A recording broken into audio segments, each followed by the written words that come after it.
Hello everyone, welcome to lecture force.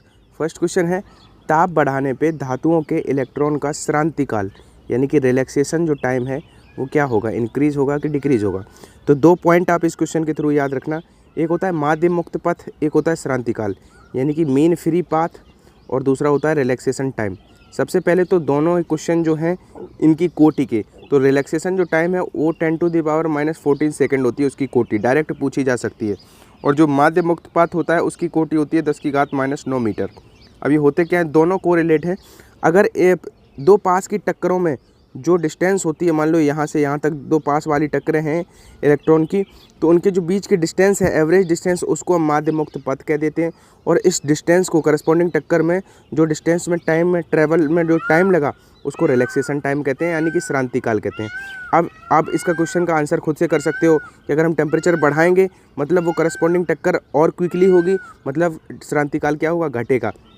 यानी कि इस क्वेश्चन का आंसर हो गया बी ऑप्शन, घटता है। ठीक है, इसे हम टॉ से रिप्रेजेंट करते हैं। और अगर टाइम पीरियड बढ़ाएंगे तो ये घटेगा, और धातुओं की बात करी गई तो रेजिस्टेंस बढ़ेगा। ठीक है, अब बात करें अगर रेजिस्टेंस से एक बात आपको याद आनी चाहिए कि प्रतिरोध का उल्टा होता है वैद्युत चालकता, इलेक्ट्रिकल कंडक्टिविटी। ठीक है, जिसको हम, जैसे प्रतिरोध का होता है ओम, मेरी बात ध्यान से सुनना, ओम होता है, और चालकता का मात्रक इसका उल्टा है तो महो हो जाता है। महो भी लिखा लिखा कभी होता है, लेकिन अभी एक बार पूछा गया था कि साइमन किसका मात्रक है, तो बच्चे कंफ्यूज हो गए थे। साइमन जो है वो आपका महो इक्वल टू साइमन होता है, मतलब जो ओम का उल्टा यानी कि विद्युत प्रतिरोध का उल्टा, क्योंकि प्रतिरोध भी ऑप्शन में होगा तो याद रखना, ऐसी चीज़ें याद रखना। साइमन, जैसे पोआइज पूछ देगा आपसे किसका मात्रक है, पोआइज, इसी तरह से ये साइमन है। तो साइमन किसका मात्रक है, साइमन हमारा वैद्युत चालकता का, यानी कि महो इक्वल टू साइमन है, तो ये उसका मात्रक है। और मैं आपसे फिर कह रहा हूँ कि आप डायमेंशनल फॉर्मूले, आप इंडक्टेंस, रेजिस्टेंस, कैपेसिटेंस, इनके डायमेंशनल फॉर्मूले एटलीस्ट याद कर लो। और बहुत सारे रिजल्ट होते हैं, जैसे कोई कहे L/R की विमा किसके बराबर होगी तो वो T के इक्वल होगी। आपसे कोई कहे √LC की विमा किसके इक्वल होगी, LR की विमा किसके इक्वल होगी, तो ये सारे और ये μ0 ε0 ये किसके इक्वल होगी। तो ऐसे डायमेंशनल फॉर्मूले हैं, उनको आपकी रिस्पॉन्सिबिलिटी है कि आप एग्जाम तक, मुश्किल से 10 ऐसे रिजल्ट हैं। As you all know, Indian navy ने भी नोटिफिकेशन निकाल दिया है और एयरफोर्स का एग्जाम भी कभी भी हो सकता है। तो this is the high time you should devote yourself to your preparation. Unacademy brings to you Lakshya Belgaum batch. ये एयरफोर्स ग्रुप XY के लिए कंप्लीट बैच है जो आपका स्टार्ट हुआ है 15 अप्रैल से। तो आप इसमें इनरोल कर सकते हो। केवल फिजिक्स से पास नहीं हो पाओगे, ये आप सभी जानते हो, मैथ्स भी आना चाहिए इक्वली, आपको GS भी आनी चाहिए ग्रुप वाई क्रैक करने के लिए।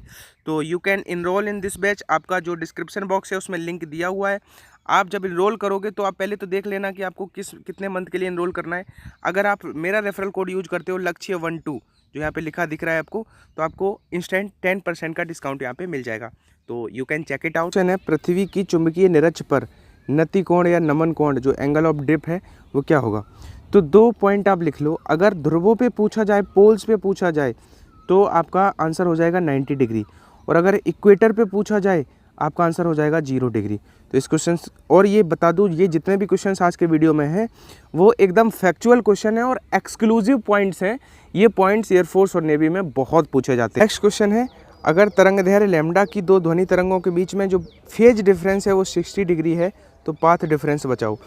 देखो, पेपर में आपके एग्जाम चाहे नेवी का हो चाहे एयरफोर्स का हो, फॉर्मूले अगर सभी याद हैं, कुछ ऐसी चीज़ें हैं जो बहुत बार पूछी ही जाती है, एक्सक्लूसिव चीज़ें होती हैं, उन्हीं में एक ये फार्मूला है कि जो फेज डिफरेंस होता है वो होता है 2π/λ, लैम्डा मतलब wavelength, into path difference. Simply इस फॉर्मूले से आप आगे जा सकते थे। बस फेज डिफरेंस में जो आए उसका मान रेडियन में रख देना। तो 60 डिग्री को रेडियन में चेंज करेंगे तो π/3 हो जाएगा, क्योंकि जब भी डिग्री को रेडियन में चेंज करते हैं तो π/180 से उसमें गुणा कर देते हैं। तो π/3 लिख देंगे, phase difference π/3 is equal to 2π/λ into path difference, ये हमें निकालना है।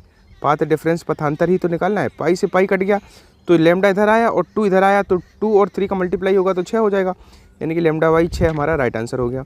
तो अगर आपको फॉर्मूला पता था, क्योंकि इसमें बच्चे कंफ्यूज हो जाते हैं, इधर पाथ डिफरेंस कर देते हैं, उधर फेज। क्वेश्चन है, वह उपकरण जो इलेक्ट्रिकल एनर्जी को मैकेनिकल एनर्जी में कन्वर्ट करता है।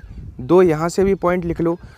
एक पूछा जाएगा इलेक्ट्रिकल एनर्जी को मैकेनिकल एनर्जी में, तब आंसर है विद्युत मोटर, यानी कि इसका आंसर है ऑप्शन बी।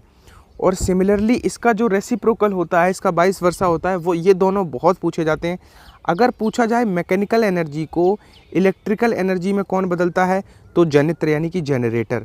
यहाँ पे आंसर हो जाता है ए ऑप्शन। अगर मैकेनिकल टू इलेक्ट्रिकल पूछा जाता है, इलेक्ट्रिकल टू मैकेनिकल पूछा गया है, तो इसको समझ। यहाँ पे लिखा हुआ है ट्रांसफार्मर। यहाँ से एक चीज़ याद रखना, इसमें और चोक कुंडली में थोड़ा क्वेश्चन अगर बना तो आपसे चोक कुंडली जो होती है, चोक कॉइल होती है, वो आपकी स्वप्रेरकत्व यानी कि सेल्फ इंडक्टेंस के प्रिंसिपल पे वर्क करती है, और जो ट्रांसफार्मर होता है वो म्यूचुअल इंडक्टेंस यानी कि अन्योन्य प्रेरकत्व के प्रिंसिपल पे कार्य करता है। इन दोनों में कन्फ्यूज इधर का उधर और उधर का इधर मत कर देना। क्वेश्चन है जो अभी आया भी था इस बार, एक संगमरमर ए को किसी भवन के प्रथम तल से ऊर्ध्वाधर नीचे की तरफ फेंका गया, मुक्त रूप से फेंक दिया गया।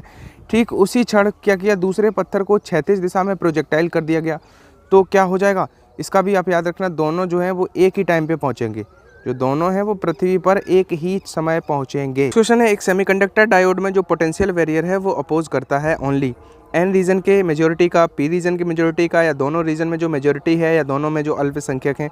तो इसका आंसर है दोनों फील्ड के जो मेजॉरिटी है, चाहे एन टाइप होगा तो उसमें इलेक्ट्रॉन होते हैं मेजॉरिटी, और पी टाइप में होल्स होते हैं मेजॉरिटी, इनका अपोज करता है जो पोटेंशियल बैरियर है। ठीक है, एक सेमीकंडक्टर डायोड में।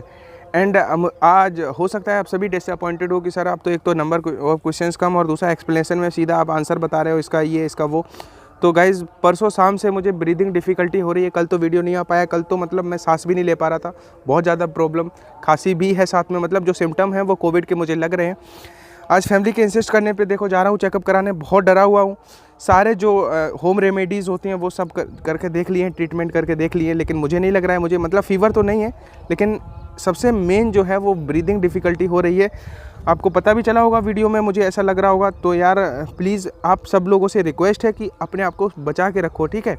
कहीं मतलब मैं सबको समवन टोल्ड कि आप जो है गर्म पानी पियो, आई डेड, बट मुझे लग रहा है कि मुझे जाना पड़ेगा और डॉक्टर को दिखाना पड़ेगा, लापरवाही ठीक नहीं है। बाकी यार जब अभी तो आपको नहीं लग रहा होगा, लेकिन जब आपके साथ ऐसा कुछ होगा और आपको सिम्टम आएंगे तो यार लगता है कि दुनिया में मतलब बहुत बुरा बैड फील होता है, आप सोच नहीं सकते हो। तो प्लीज़ यार आप नहीं तो अपनी फैमिली, क्योंकि आपको हो जाता है तो आप फैमिली में टच में रहते हैं, तो और जो मतलब 60 या उसके अराउंड 60 है जिनका एज ग्रुप, तो उनको प्रॉब्लम हो सकती है। सो प्लीज़ यार टेक केयर योर सेल्फ, और आप फैमिली का भी ख्याल रखो। बहुत जो पेंडेमिक वाला टाइम ये बहुत क्रूशियल है, तो आप लोगों से रिक्वेस्ट है। तो आज जा रहा हूँ, देखो क्या होता है। बाकी ये ऊपर से एक तो बॉडी में जो अननेसेसरी चीज़ें हो रही है अनवांटेड, उनका प्रॉब्लम, ऊपर से वीडियो का ना अपना इसका प्रॉब्लम। तो एज अ क्रिएटर अगर आप सोचोगे तो बहुत ज़्यादा ऑब्सेस हो रहा था, बहुत ज़्यादा मतलब एंग्जाइटी बढ़ रही थी। तो ऐसे ही मैंने 4-5 क्वेश्चन ऐसे ही रैंडम उठा के करवा दिए।